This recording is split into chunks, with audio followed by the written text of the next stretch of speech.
হিটলারের সময় রাস্তায় লেখা থাকতো যে এই রাস্তা দিয়ে কোনো ইহুদি হাঁটতে পারবে না। হিটলার প্রত্যেকটা ইহুদির জন্য আলাদা ড্রেস কোড করে দিয়েছে, তাকে একটা সাইন পড়তে হইতো তার কাপড়ের উপরে।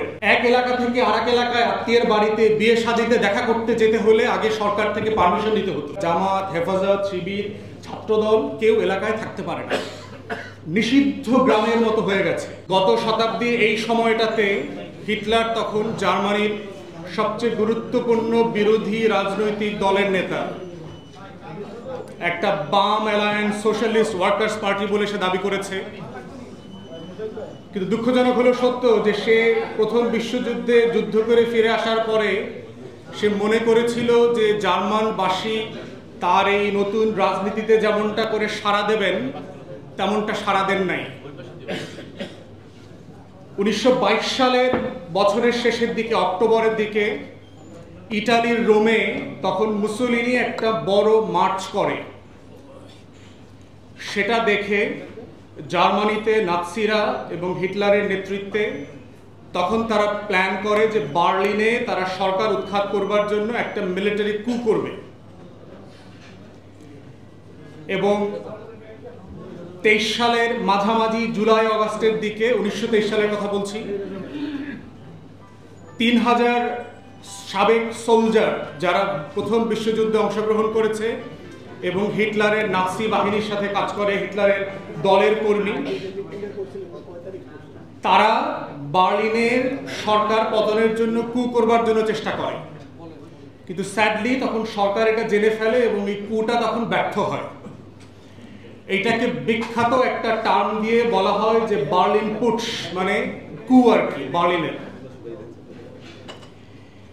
হিটলারের জেল হয় এবং যে জিনিসটা হিটলার তখন চেয়েছিল আপনার, যে তার সারা দেশে পরিচিতি, এবং কু হওয়ার কারণে যেটা হয়েছে সারা জার্মানিতে গণমাধ্যমে তখন হিটলার একটা পরিচিত নাম আকারে হাজির হয় এবং প্রত্যেকবার যখন তাকে আদালতে হাজির করা হতো তখন সে তার ওই জার্মান নাৎসি দলের আদর্শ প্রচার করত এবং কেন জার্মানিকে আবার নতুন করবার জন্য, বড় করে গড়ে তুলবার জন্য তার দলের ক্ষমতায় যাওয়া দরকার। তার 9 মাসের জেল হয়। এবং এর পরের ঘটনা হচ্ছে, ফাস্ট ফরওয়ার্ড 10 বছর পরে 1933 সালে জার্মানিতে নির্বাচনে প্রায় 49-48% ভোট পেয়ে হিটলার ক্ষমতায় আসে। ক্ষমতায় আসার 1 মাসের মধ্যে সে কি করে, রাইখস্টাগ ফায়ার বলে জার্মানিতে, জার্মান যে সংসদ ভবন, এই সংসদ ভবনে আগুন লাগিয়ে পুড়িয়ে দেওয়া হয়। এই পোড়ানোর ঘটনার পরে 40,000 কমিউনিস্ট পার্টির নেতা কর্মীদেরকে গ্রেফতার করা হয়। অজস্র নেতা কর্মীকে যারা হিটলারের বিরোধিতা করেছে গত 10 বছরে তাদেরকে হত্যা করা হয়, জেলে পোড়া হয়, গুম করা হয়, খুন করা হয়। এবং এটা ঘটেছে হিটলার চ্যান্সেলর হিসেবে, প্রধানমন্ত্রী হিসেবে শপথ নেওয়ার 4 সপ্তাহের মধ্যে। 3 থেকে 4 বছরের ভিতরে জার্মান গণমাধ্যম এবং বুদ্ধিজীবীরা এটা আবিষ্কার করলো যে পার্লামেন্টের এই আগুনের ঘটনাটা হিটলার নিজে তার গোয়েন্দা সংস্থা দিয়ে লাগিয়েছে। প্রত্যেকটা বেঞ্চমার্ক মনে রাখবেন, আমি বাকশাল 2 এর সাথে রিলেট করব কিভাবে আর কি। তাহলে রাইখস্টাগ ফায়ারের মাধ্যমে সে কি করলো, নিজে আগুন ধরিয়ে বিরোধী দলের 40,000 নেতা কর্মীকে গুম, খুন, জেল দিল, অনেকগুলো কমিউনিস্ট পার্টির শাখা সংগঠনকে ব্যান করে দিল। থার্ড যেটা করেছে গুরুত্বপূর্ণ, সেটা হচ্ছে নুরেমবার্গ লজ বলে 400-র উপরে আইন করে তখন হিটলার ক্ষমতাকে পাকাপোক্ত করবার জন্য। এবং এটার প্রধানতম, শেষ কিছু শত্রু আইডেন্টিফাই করে যে এই লগুলো দিয়ে আমি কাকে নিয়ন্ত্রণ করবো, আইনগুলো দিয়ে। তার প্রধানতম শত্রু আইডেন্টিফাই সে প্রথম করেছিল কমিউনিস্টদেরকে। দ্বিতীয়ত করেছে তাদেরকে যখন সে সাইজ করে ফেলেছে যে ইহুদিদেরকে এখন সাইজ করতে হবে। এবং আপনারা জানেন যেটার কনসিকুয়েন্স কোথায় গিয়ে গেছে। ইহুদিরা দাবি করে তাদের প্রায় 6 মিলিয়ন, 60 লক্ষের মতো ইহুদি পুরো ইউরোপ জুড়ে তখন হিটলারের নেতৃত্বে খুন হয়, গ্যাস চেম্বার দিয়ে খুন করা হয়। এখন বাংলাদেশে ফিরে আসেন বাকশাল বোঝার জন্য। ফারুক ভাই কিছুক্ষণ আগে আপনাদের এই গত আন্দোলনে বাস পোড়ানোর অনেকগুলো ঘটনা বলল, ট্রেনে আগুন লাগার ঘটনা বলল, রাস্তাঘাটে দেখবেন যেখানে সেখানে আমরা পরবর্তীতে জানলাম পুলিশের পোশাক পরে বাসে আগুন দেওয়া হচ্ছে।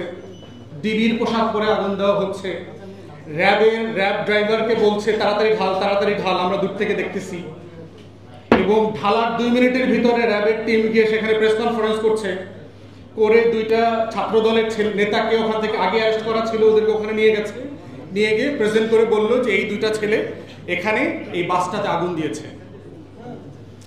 আইনগুলো দেখেন, গুম খুনের নামে র্যাবকে দিয়ে গত 15 বছরে যা করিয়েছে এই সরকার, বিরোধী দলের নেতাকর্মীদেরকে 1,32,000 মামলায় 50 লক্ষ আসামি, সব মিলিয়ে 1 কোটির উপরে নেতাকর্মী এখন পলাতক অবস্থায় জীবনযাপন করছেন।